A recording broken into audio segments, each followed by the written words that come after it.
I'm heated, man. I'm pissed off. Uh oh. He's heating All up. right.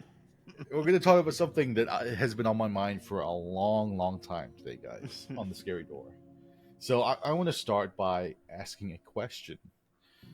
Moyer, what are your thoughts on Julian Assange mm, as a person? it's funny because my initial impression of him was given to me in, I want to say, 2010 when he first made Mm, national headlines with WikiLeaks.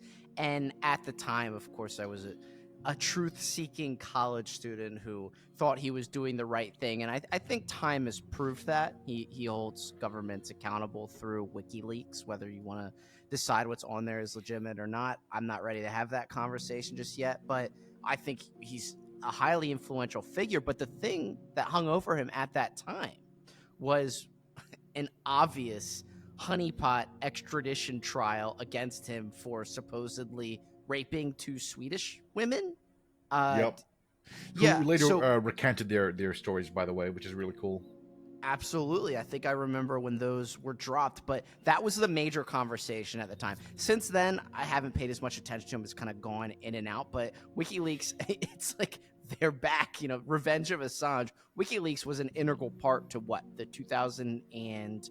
16 2015 election. 16 election. Yeah. So he came back to take a bite, though. But I'm not sure what he was doing at that time. I don't know if he was in that Ecuadorian embassy, but yeah, just, to shorten my answer, I remember him from 2010 and I remember WikiLeaks. So yeah, he's a really interesting, influential guy.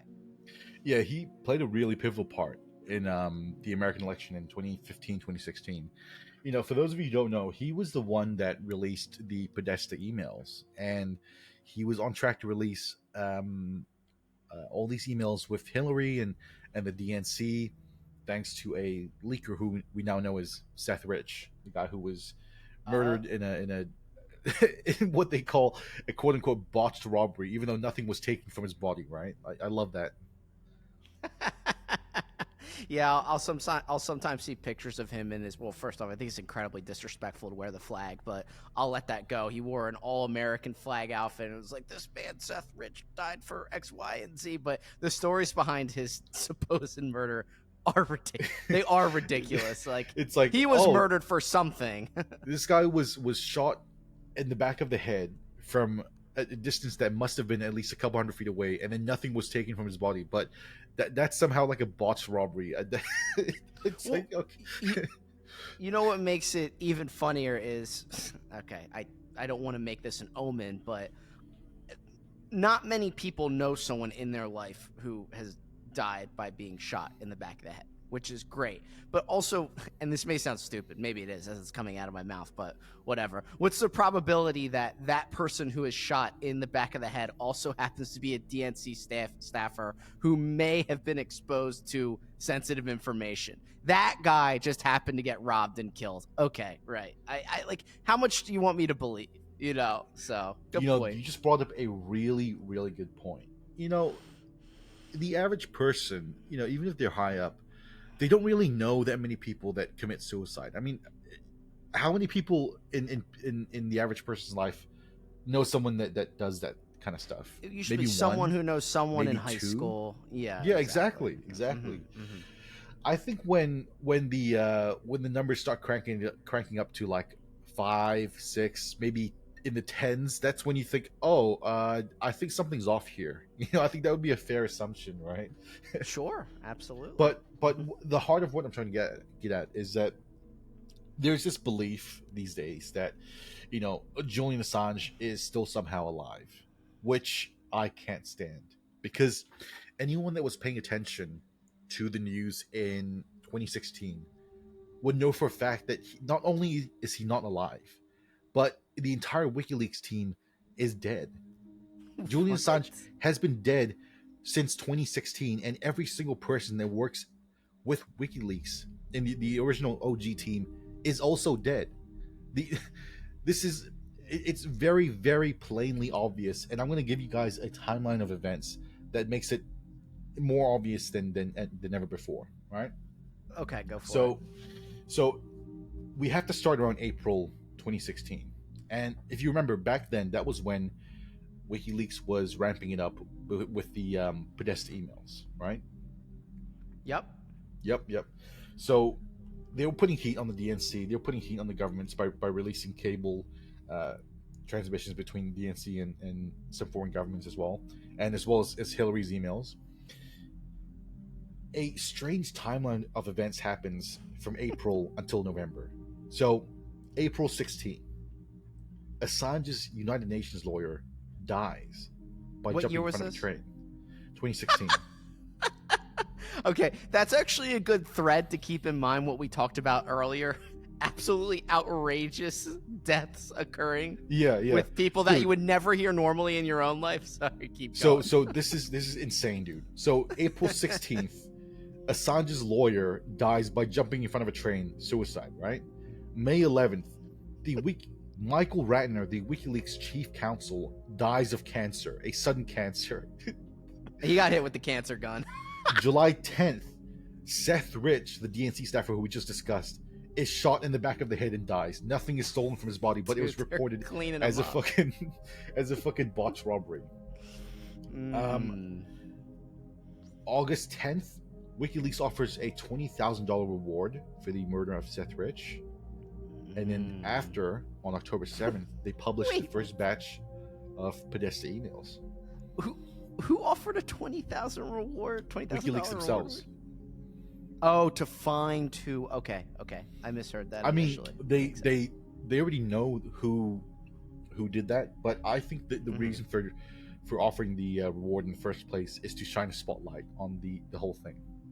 Oh yeah, absolutely. It's to point people to look in that direction. Yeah, So- it was just real quick on the timing, and you're saying WikiLeaks releasing these emails. We hinted at it earlier, but I don't want it to be understated how influential these emails were in the election, because to me, no one remembers this but me for some reason. They think Trump just won and naturally beat Hillary. No one will forget the day, I won't at least, where Comey, the current director of the FBI at that time, got on stage and said that they were reopening their investigation into, I guess, mishandled confidential information, and Hillary Clinton was considered a person of interest in that investigation.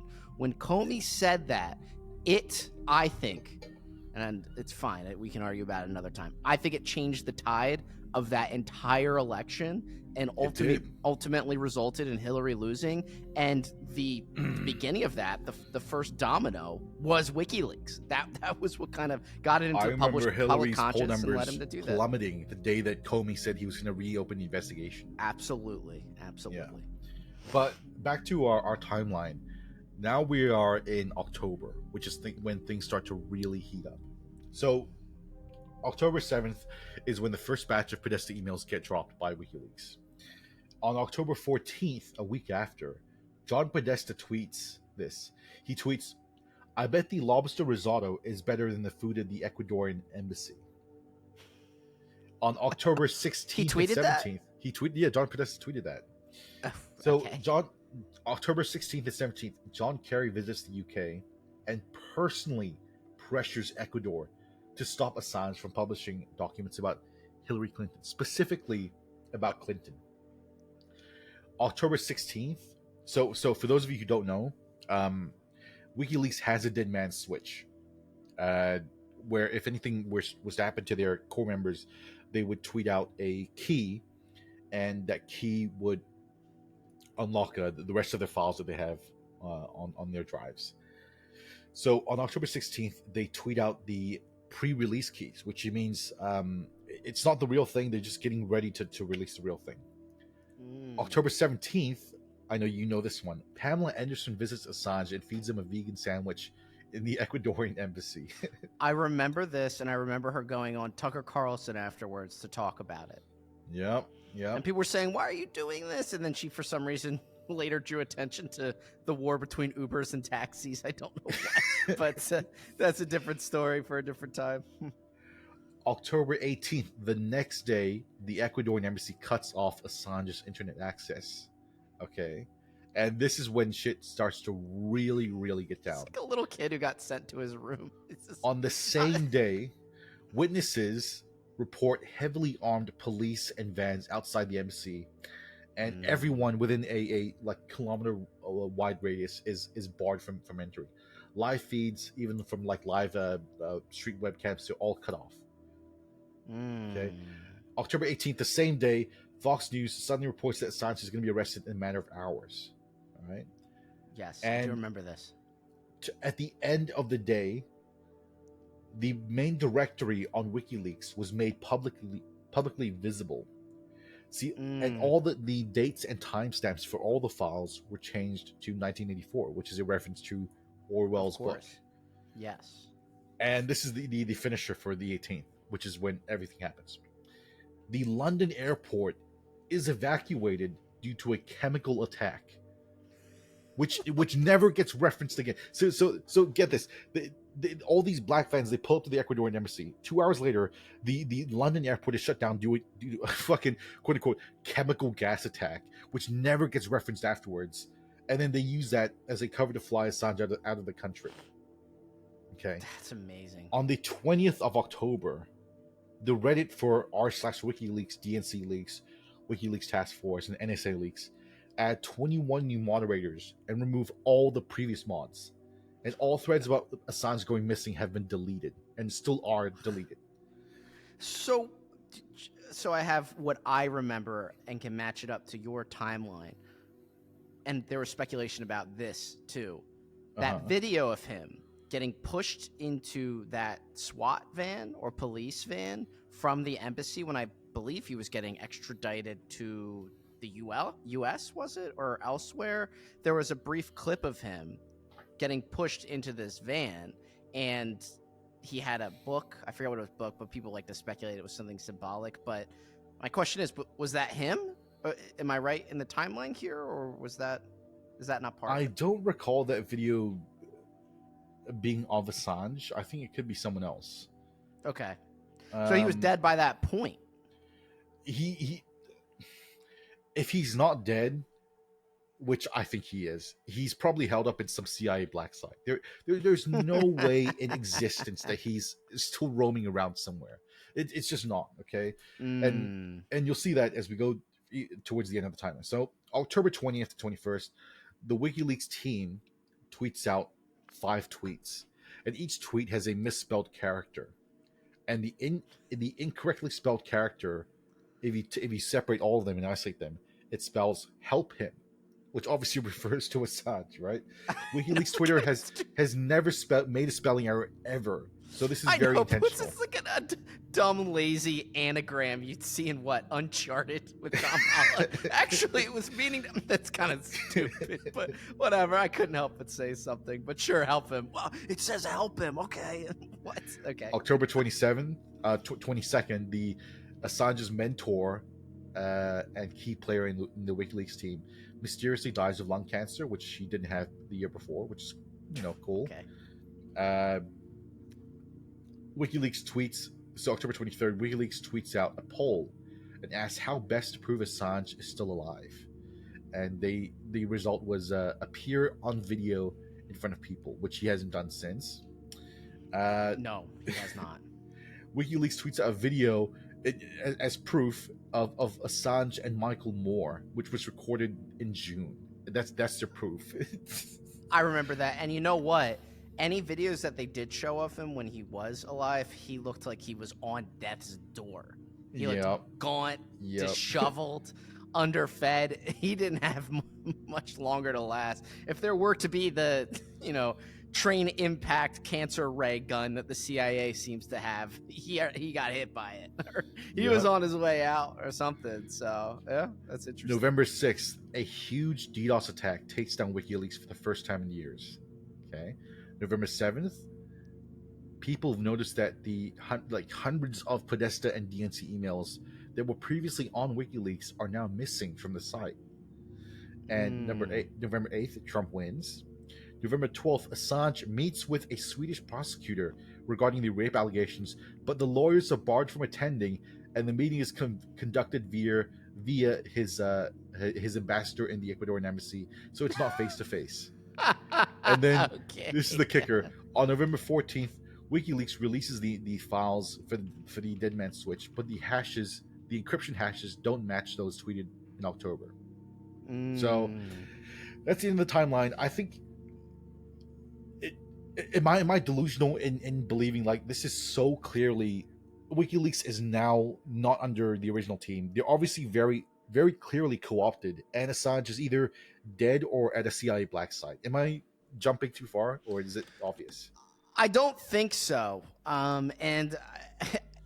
Okay, I have a few things to go over. The one thing that a lot of people said towards the end of Trump's administration, where they felt like he wasn't going to be able to make it go to a second term, was what if he went scorched earth on his way out and pardoned Assange? And you couldn't help but wonder, yeah, what better way to stick it to the Clintons and the world establishment than freeing someone that they hate? And a lot of people say, well, right? they can't do that because then this shadowy state will kill his family. I'm like, they already hate him anyways. Why haven't they killed his family? And maybe, I'm just thinking of this now, the reason he couldn't do that was because he found out at some point as president that Assange was actually dead. So Yeah. it couldn't really be used as leverage anymore. And it's Can't really funny. pardon someone that's already dead, right? I think in some ways, and this is of course speculative, but we're having fun here, I think that people are kept alive in the American public's consciousness as long as they need to be, and then when it's time for them to go within the zeitgeist of perception, then they are quote unquote killed. For instance, it's abundantly obvious circumstantially that Osama bin Laden was killed not long after September 11th, because what happened to him after when he supposedly was killed was dubious at best. They never showed his body. It was proven to be doctored, one of the original images of his dead body, and like secretly spread across the internet through some like AstroTurf campaign. And yeah, they spread his ashes into That was the always ocean. so funny to me. It's like, oh, they killed Osama bin Laden. Can we see the body? And then his name is, he's like, oh no, we already burned his body and tossed away his ashes. Yeah, So not he only kinda- that, they wanted to give him a respectful Muslim burial. Supposedly, that was why they did that. It was like, why? I don't know. I always thought that was strange, but that kind of lends credence to what you've been saying. So I think they're keeping him alive for public consciousness reasons. I'm not sure why. If he's dead, like you're saying, which I lean towards believing, honestly. And the other thing is I get so skeptical when I hear about dead man switches because it's such a romanticized, movie related Hollywood concept of, yeah, but when you kill me, that's when I'll drop the dead man switch. And I think that gets stuck in a lot of people's psyches. Is it real or not? It could be, but all I know is that people talked all the way up until his death.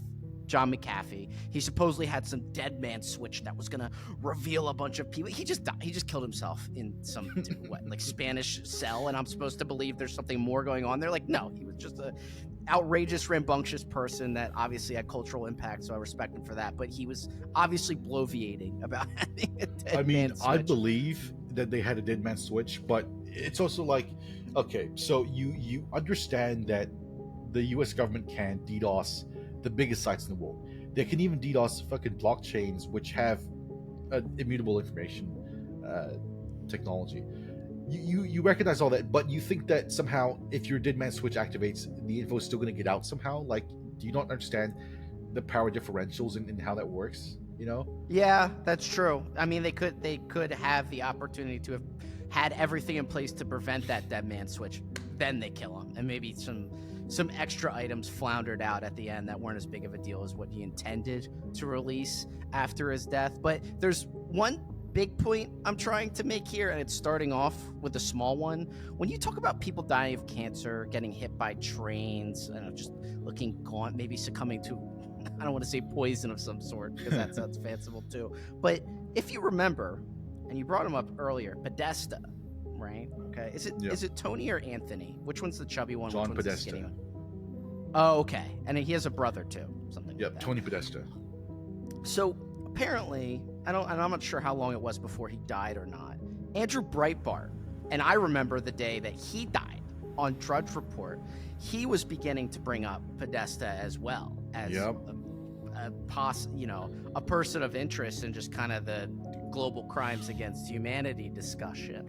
And not long, and I don't know if it was not long after he said that, I'm sure he had his hands in a lot of different things that bothered people, like Hillary type establishment characters, but he was the way he died was so unprecedented and so sudden, it made absolutely no sense. And I don't know why. Imagine someone who's running the largest alternative. Okay, for instance, it'd be a big deal, and I don't want to bring it up. I don't want to dwell on it. But like if Ben Shapiro grabbed his chest and then fell to the ground and died, people would probably, though some people would find that funny. I feel bad for laughing myself.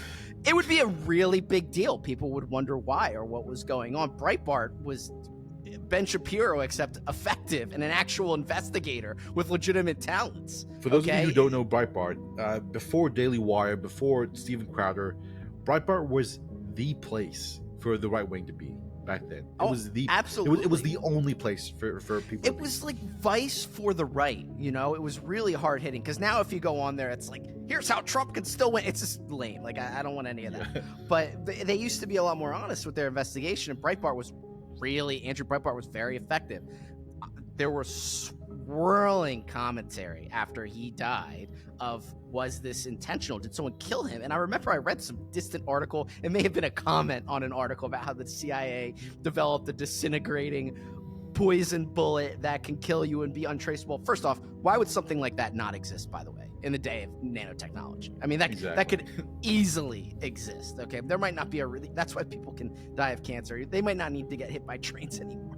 Dude, they probably have like a fucking like nanotechnology mosquito that like injects like a tiny pill inside you, you know? Yeah, I remember reading about that in Popular Mechanics when I was young, yeah. actually, which is funny. So just kind of setting up the bowling pins going down here. So when Andrew Breitbart dies like that, there was a lot of discussion about it, and then disappeared, all gone. Yep. No one ever talks about how one of the most influential conservative investigative minds ever died, quote unquote, died suddenly and fell to the ground. It made absolutely no sense. And there were people with him that said something was wrong about what happened. There were some strange bystanders, etc. So what I'm going to, the bigger picture I'm trying to paint here, and this may not be true, but I thought it was an interesting concept that I heard before on a talk show, was there are warring factions within the Democratic Party, as amazing as that sounds, because they seem united on a lot. But there is the ongoing war between, you would think they're the same people, but they're not. The Obama faction and the Hillary Clinton dynasty. They are constantly warring with each other, undercutting each other, and they want to be the top dogs, right? And that's why Obama he's a lot more better at maintaining his composure than she is. And it does sound a little silly, like, you know, like it's feudal lords or something. But when you look through the lens of the Democratic Party just being a multi-decade war between the new left, which is Obama, and the old left, which will refuse to die, maybe when Bill and Hillary do, when it's between them, a lot of the actions that go on between them, I mean, anything could be collateral from that. So that's kind of painting a large scale picture of it. And Assange is at the heart of the Clinton dynasty and taking the Clinton dynasty down, which is amazing. So, and rest in peace, right? So, you know, not just warring factions in the DNC, but there's actually warring factions inside the intelligence agencies as well. So true. Supposedly, the Edward Snowden leaks were supposed to be the CIA's big fuck you to the NSA, right? But that backfired because no one really cares. People already know. People already have a sense that the NSA was spying on them. So these Snowden revelations didn't really do anything. No. Apparently, the Clinton Foundation leaks were the NSA's way of getting back towards the CIA. That's why the CIA was trying so fucking hard to prevent these leaks from happening. That's why they went hard on Assange and all that. Okay. But yeah, okay. That's just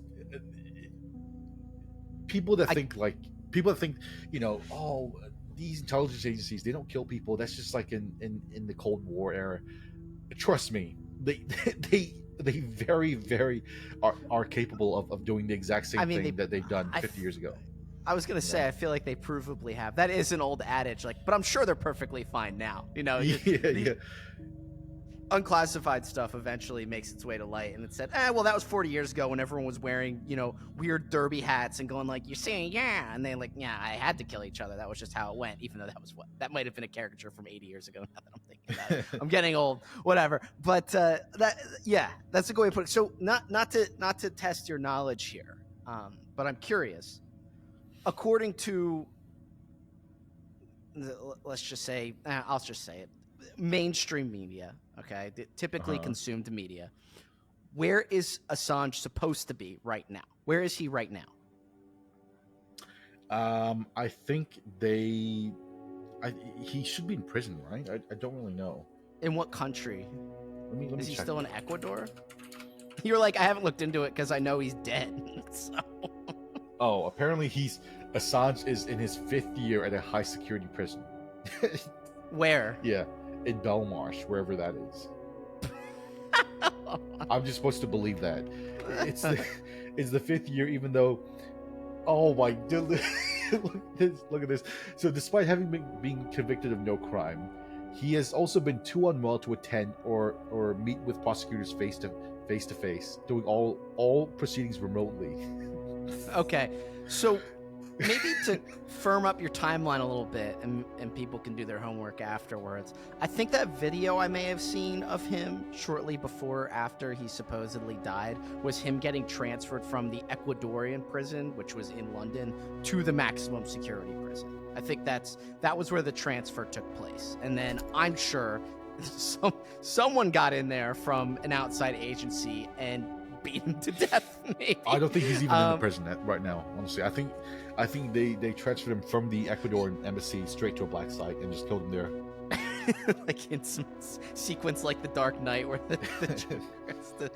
there's like a SWAT team van taking someone to prison, and the Joker changes the pathing of it. Yeah. So okay. So maybe it could be this. He got out of that Ecuadorian embassy that was in London into the van, and then they killed him in there.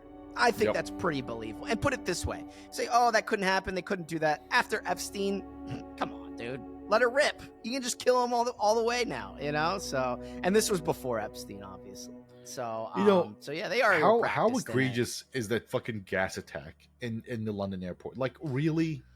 You want me to believe so that? Interesting.